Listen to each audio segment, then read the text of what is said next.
Good morning, everyone. This is Jan from orJANics 50nRaw, and it is a Wednesday morning, and I have a lot going on in my head and in my kitchen for a Wednesday morning because I usually only do this much on a Saturday. But there's a lot of little things that I want to make, that I want to do today, and I want to invite you guys into my day to see it.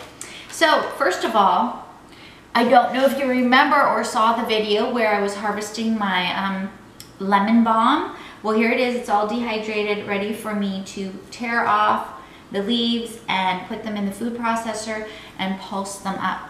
What I'm going to do with the lemon balm, I decided, was I'm going to make a soap, another soap. I'm going to make a lemon balm soap, and I'm going to infuse the water with the lemon balm and use that as part of the recipe. And then I'm going to take the lemon balm flakes and actually put them in the soap so it'll give it some flecks and spots in the soap so it'll look pretty. That's what I'm going to do with the lemon balm. So that'll be fun. I can't wait to have another soap making day. I have so many ideas in my mind and I'm really looking forward to it. These I just took out of the dehydrator, 3 trays. And these are some chips that I tried to make. These are parsnip. It tastes pretty good, they're just so little. And what I did, parsnip looks like a white carrot. And what I did is I used the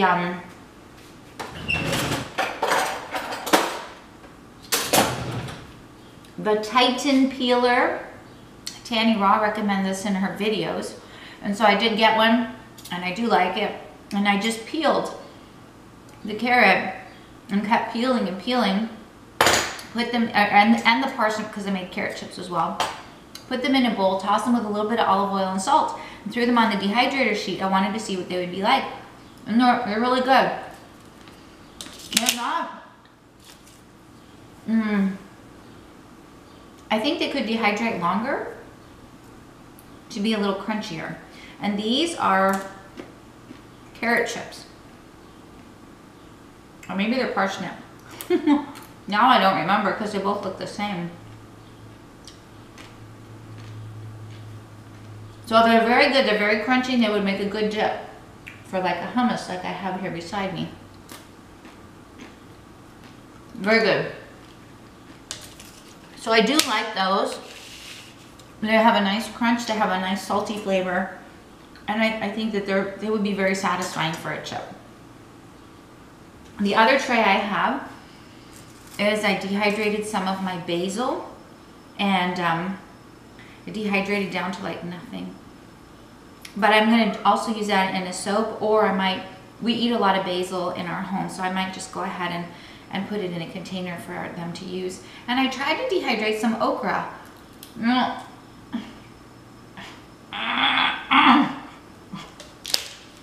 Wow. Okay. I can't chew that. Hold on. Now, Tanny was saying that dehydrated okra was really good.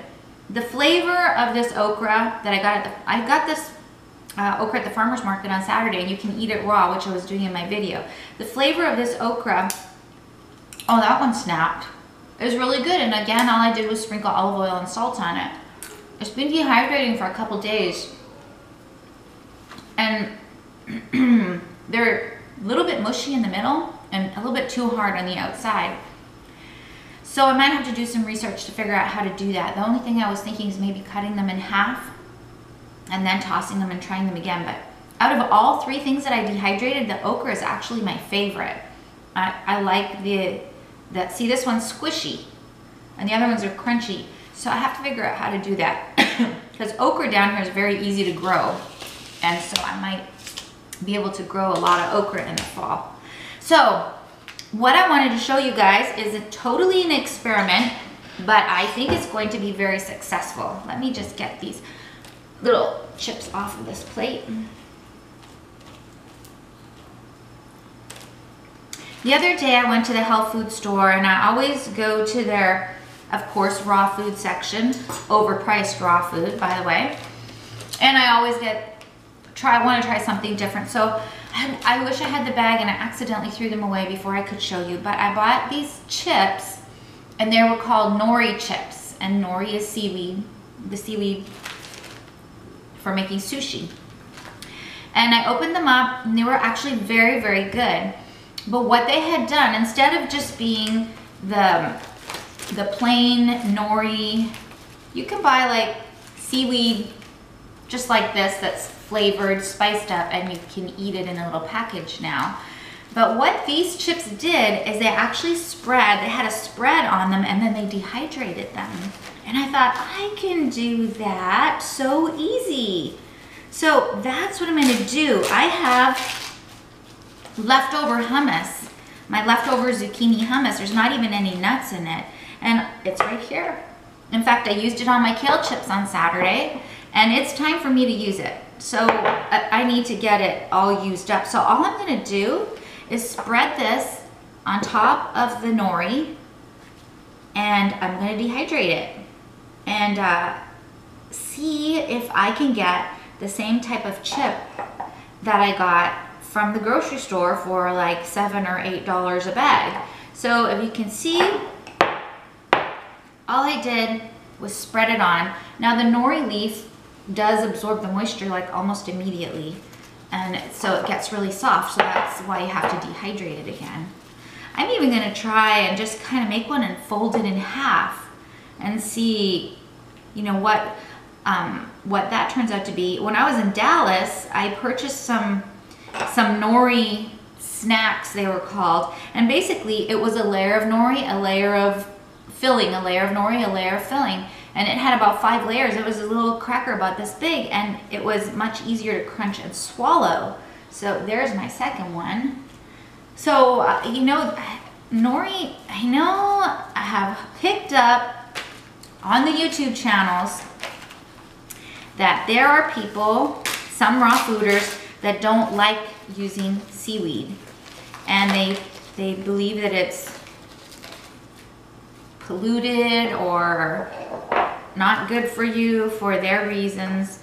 But at this point in my journey, I really have not done a lot of research on what they're saying, but at this point in my journey, I am okay with using nori wraps. And I would prefer the raw organic ones when I can get them, but I'm not gonna get stuck on if I can't get it and I'm craving it, you know, not being able to satisfy that craving. So someday I'll do research on what people are saying, but there are a lot of raw fooders that still do use nori wraps. So as with everything else, what you want to do trumps what everybody else wants you to do. So what else I have going on is some jicama, and in the next video I'm going to make in a minute, I'm going to show you how to make cultured jicama, because I made it a couple weeks ago and it was delicious. And as on Saturday when I was working in the kitchen, I had the jar of jicama here, and I ate the whole thing. So it was really good. Very simple recipe, very inexpensive, and so I want to show you guys how to do that. So I'm going to put my nori in the dehydrator, and I'll get back to you with the jicama, and I'm going to drink my red prickly pear smoothie. I added some organic blueberries to it and blended it up, and I took my 10 enzymes before I started drinking this because I feel so healthy when I drink something that looks like this. And I want to make sure that my body can assimilate and absorb as much nutrition as is in this cup as it possibly can.